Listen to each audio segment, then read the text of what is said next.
Salut tout le monde. Je vous fais cette petite vidéo parce que je parlais avec quelqu'un qui m'a parlé des nouvelles lunes. Regardez ce qu'il m'a dit.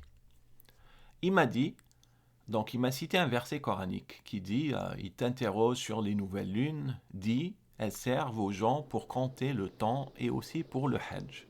Ensuite il m'a dit, ici le contexte c'est le Ramadan et Allah nous précise que compter le temps, c'est avec le cycle lunaire. Preuve qu'il faut considérer la lune pour le Ramadan.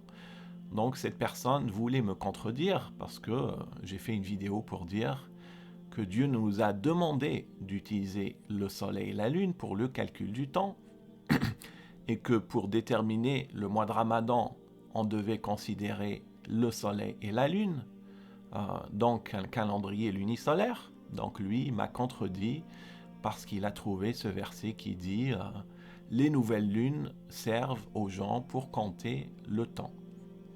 Donc je voudrais attirer votre attention sur ce verset, sur le début de ce verset. On va le voir ici, ça va être plus clair. Donc ici, on a le verset complet, Sourate 2, verset 189, que vous pouvez vérifier par vous-même. Ça commence par « Il t'interroge sur les nouvelles lunes ». Il t'interroge sur les nouvelles lunes. Ici, Dieu s'adresse au prophète Mohammed. Les gens qui interrogent Mohammed sur le soleil, oui, non, pas sur le soleil. Sur le calcul du temps, oui, non, pas sur le calcul du temps. Il l'interroge sur les nouvelles lunes. Et qu'est-ce que le prophète devait leur répondre? Il devait leur répondre, elles servent aux gens pour compter le temps, ce qui est le cas. Les cycles lunaires permettent de calculer le temps. Donc déjà, ça, il n'y a personne qui le renie. Et je voulais attirer votre attention également sur le fait que nulle part dans ce verset, ça ne parle du mois de Ramadan. On est d'accord. Ça dit pour compter le temps et aussi pour le Hajj. Ça ne parle pas du mois de Ramadan. On est d'accord. Donc, regardons les versets suivants. Commençons par le 6,96, le deuxième qui est ici. Il a fait de la nuit une phase de repos, le soleil et la lune pour mesurer le temps. Qu'est-ce que Dieu nous dit dans ce verset? Il a dit qu'il a fait le soleil et la lune pour mesurer le temps. C'est-à-dire que, entre autres, leur fonction au soleil et à la lune, c'est pour mesurer le temps. Voilà l'ordre conçu par le puissant, l'omniscient. Donc vous voyez que dans ce verset, Dieu nous dit clairement que le soleil et la lune sont utilisés ou doivent être utilisés pour mesurer le temps. Alors que le verset juste avant, c'est spécifique. Il t'interroge sur les nouvelles lunes, c'est-à-dire les gens qui s'interrogent sur les nouvelles lunes. Donc il n'y a aucune contradiction entre ces deux versets. Ce verset ici parle des nouvelles lunes. Le verset suivant, ça parle du calcul du temps. Et Dieu nous dit que le calcul du temps, c'est pas juste la lune, c'est le soleil et la lune. Passons au premier verset, Sourate 10, verset 5. C'est lui qui a fait du soleil une clarté et de la lune une lumière.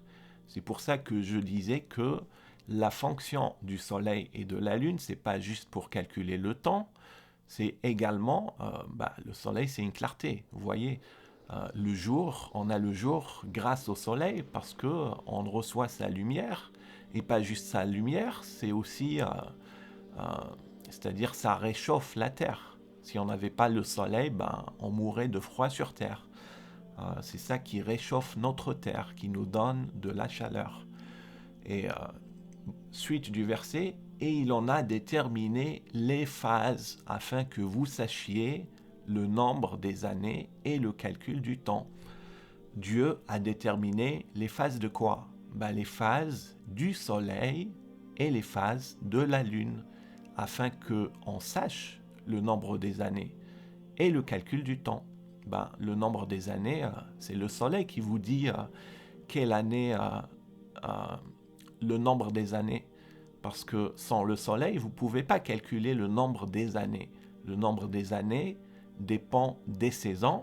À l'intérieur d'une année, on a 4 saisons. Vous ne pouvez pas avoir une année tant que les 4 saisons ne se sont pas écoulées. Donc, c'est pour ça que Dieu nous dit le soleil et la lune pour mesurer le temps. Pas juste le soleil, pas juste la lune, le soleil et la lune.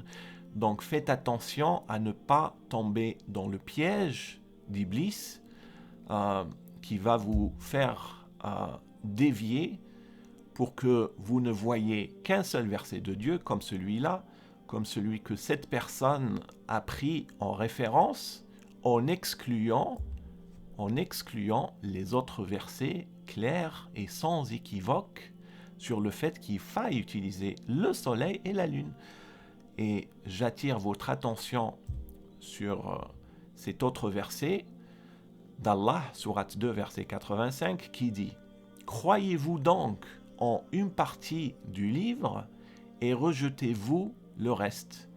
Donc ce verset s'adresse spécifiquement aux gens qui veulent prendre une partie du livre et renier ou faire semblant qu'ils n'ont pas entendu, qu'ils n'ont pas vu les autres versets qui donnent des précisions sans équivoque.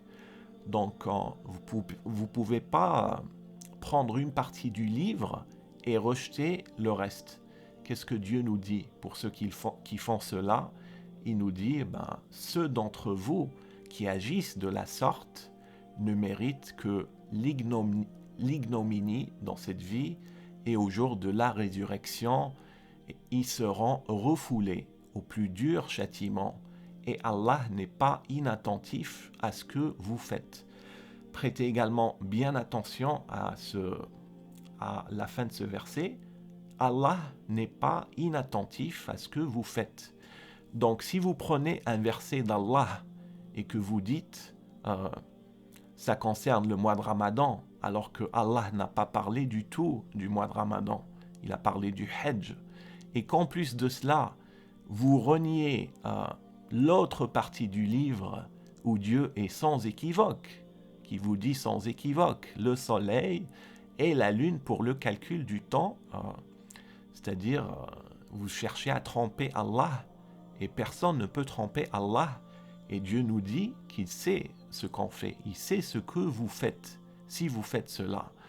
Donc, bref, pour conclure, quand Dieu nous dit le soleil et la lune pour le calcul du temps, ça veut dire un calendrier lunisolaire, un calendrier qui prend en compte le soleil et la lune, pas juste la lune, comme le calendrier islamique aujourd'hui.